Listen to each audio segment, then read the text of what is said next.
നിങ്ങൾ എന്നെ എങ്ങനെയാണോ കാണുന്നത്, എന്നെപ്പോലെ ആകാൻ ആഗ്രഹിക്കുന്നു എന്ന് പറയുമ്പോൾ, നിങ്ങൾ എന്നെ കാണുന്ന ഈ രൂപം എൻ്റെ വ്യക്തിത്വത്തിൻ്റെ ചില പ്രത്യേക സാഹചര്യങ്ങളിലുള്ള ഒരു മുഖം മാത്രമാണ്.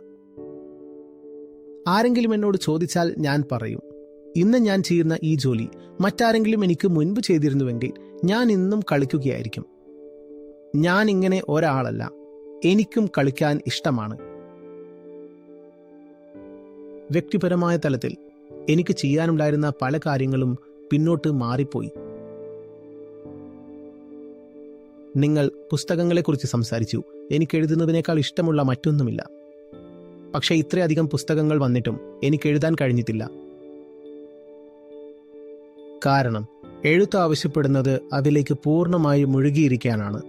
അങ്ങനെയെങ്കിൽ എനിക്ക് പേനയ്ക്കും മൈക്കിനുമിടയിൽ ഊഞ്ഞാലാടാൻ കഴിയില്ല.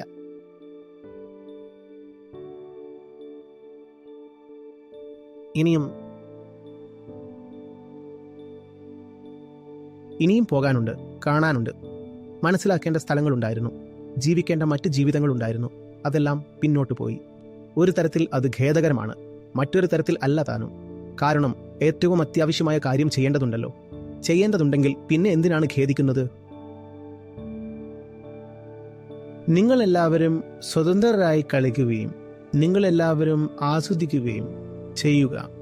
സാഹചര്യങ്ങളെല്ലാം ഇപ്പോൾ ഇങ്ങനെയായി മാറിയിരിക്കുന്നു. കളിയും സന്തോഷവുമെല്ലാം മാറ്റിവെച്ച് സംഘർഷം മാത്രമാണ്.